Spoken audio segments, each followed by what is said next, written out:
Hello everyone, welcome to our very first episode of English Learning for Beginners. If you've ever dreamed of speaking English fluently, you're in the right place. I'm Amelia, and joining me today is my wonderful co-host Henry. Today we're starting at the very beginning, the foundation of the English language, the alphabet and phonetics. This is where your English journey truly begins. Are you ready to take the first step with us? Hi, Amelia. I'm thrilled to be here, and I'm excited to help our listeners kickstart their English learning journey. The alphabet and phonetics are like the ABCs of everything you'll learn in English. It's the foundation that will support you as you build your skills, so it's super important to get it right from the start. By the end of this episode, you'll not only know your ABCs, but you'll also be familiar with the sounds that form the building blocks of English words. And guess what? We're also going to teach you 10 new vocabulary words today, so stick around until the end. Let's dive right in, Henry. The English alphabet consists of 26 letters, and each letter has its own unique sound. Some letters, like A and I, can even stand alone as words. But before we get into the sounds, let's go over the alphabet together. Repeat after me, and let's make sure we've got it down. Great idea, Amelia. Let's start with the first half of the alphabet. Ready? Here we go. A, B, C, D, E, F, G, H, I, J, K, L, M. Awesome. Now let's finish it off with the second half.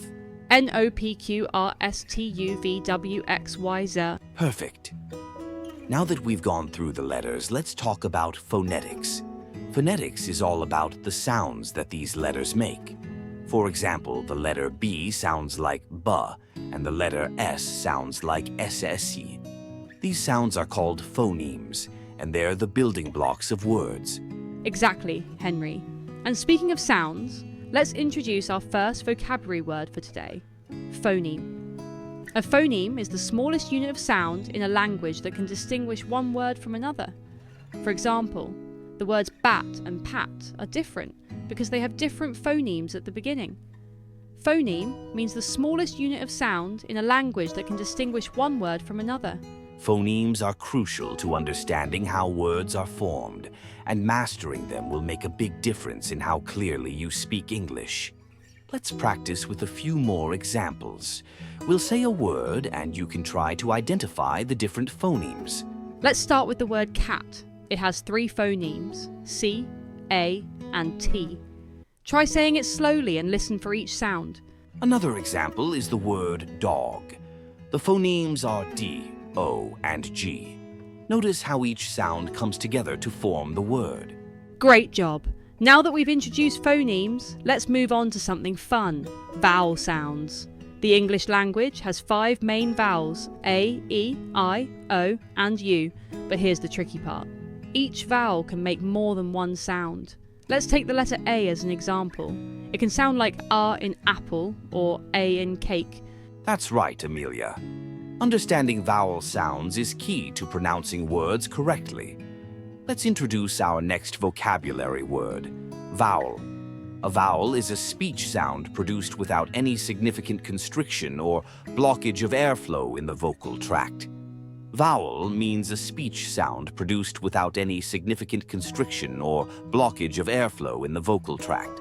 Vowels are the heart of many words, and getting their sounds right will help you be understood more easily. Let's practice with a few words that have different vowel sounds. Repeat after us.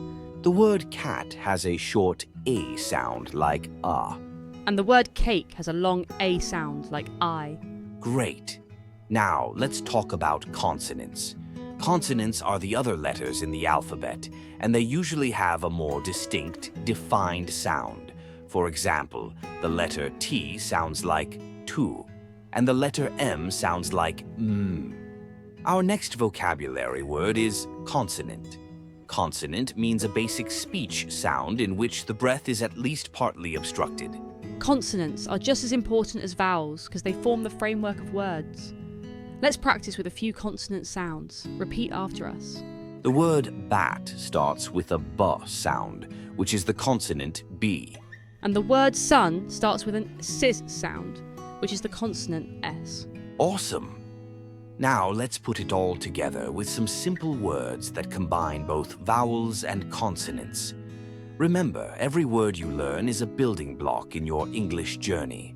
Let's try the word dog again. It has 3 phonemes, D, O, and G. And how about the word pen? It has 3 phonemes too, P, E, and N. Notice how the vowel E sounds like E in this word. Let's introduce another important concept, blending sounds. This is where you take individual phonemes and blend them together to form a word. It's especially useful when you're learning to read and pronounce new words. Great point, Henry. Blending is like putting puzzle pieces together. For example, let's take the phonemes C, A, and T and blend them together. What word do we get? That's right, cat. Blending means the process of smoothly joining individual sounds together to form a word. Blending is an essential skill for reading and speaking. And speaking of essential skills, let's not forget about syllables. A syllable is a single unbroken sound of a spoken or written word. Words can have one syllable, like cat, or multiple syllables, like elephant. Syllable means a unit of pronunciation having one vowel sound, with or without surrounding consonants. Syllables help you break down longer words into manageable parts. Let's practice with the word banana. It has 3 syllables, banana. Try clapping your hands as you say each syllable. And let's try another word, computer. It has 3 syllables as well, computer. Breaking words down like this makes them easier to pronounce and remember. You're doing great! Now, let's talk about rhyming. Rhyming words are words that have the same or similar ending sounds. For example, cat rhymes with hat, and dog rhymes with frog. Rhyming can be a fun way to practice your pronunciation and learn new words. Rhyme means a word that has the same or similar ending sound as another word. Rhyming is also a great way to improve your listening skills. Let's practice with a few pairs of rhyming words. Repeat after us. Pen rhymes with hen. Ball rhymes with tall. Awesome! Now let's introduce a few more vocabulary words that will help you as you continue learning English. The first word is pronunciation. Pronunciation means the way in which a word is spoken. Pronunciation is all about how you say the sounds in a word. Good pronunciation helps others understand you clearly.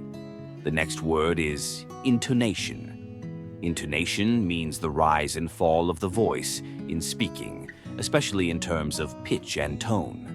Intonation adds emotion and meaning to your words. It's what makes your voice go up or down when you ask a question or make a statement. And finally, let's introduce articulation. Articulation means the clear and precise pronunciation of words. Articulation helps you speak clearly so that others can understand you. It's about making sure each sound is crisp and accurate. And for our last vocabulary word, let's talk about stress. Stress in language refers to the emphasis placed on certain syllables or words. Stress is important because it can change the meaning of a word or a sentence. For example, in the word record, the stress is on the first syllable when it's a noun, record, but on the second syllable when it's a verb, record. Wow, we've covered a lot today. From the alphabet to phonemes, vowels, consonants, and all the way to syllables and pronunciation tips. Remember, mastering these basics is the key to building a strong foundation in English. And don't worry if it feels like a lot. Take your time, practice, and revisit these concepts whenever you need to. Absolutely, Henry. Learning a language is a journey, and every word, sound, and syllable you master is a step closer to fluency. We're here to guide you every step of the way, so make sure to keep practicing and don't hesitate to ask questions. And speaking of questions, we'd love to hear from you. What was your favourite part of today's lesson? Share it with us in the comments below. And before we go, we have a little challenge for you. Try to use at least 3 of the new vocabulary words you learned today in a sentence. Write them down and share them with us. We'll be checking the comments and giving shout-outs to some of our favorite examples. That's a great challenge, Henry. And don't forget to subscribe to our channel so you don't miss any of our upcoming episodes. Next time, we'll be diving into numbers and counting, another essential skill for your English journey. We're so excited to continue this journey with you. Until next time, keep practicing, stay curious, and remember, you've got this. We'll see you in the next episode. Bye for now.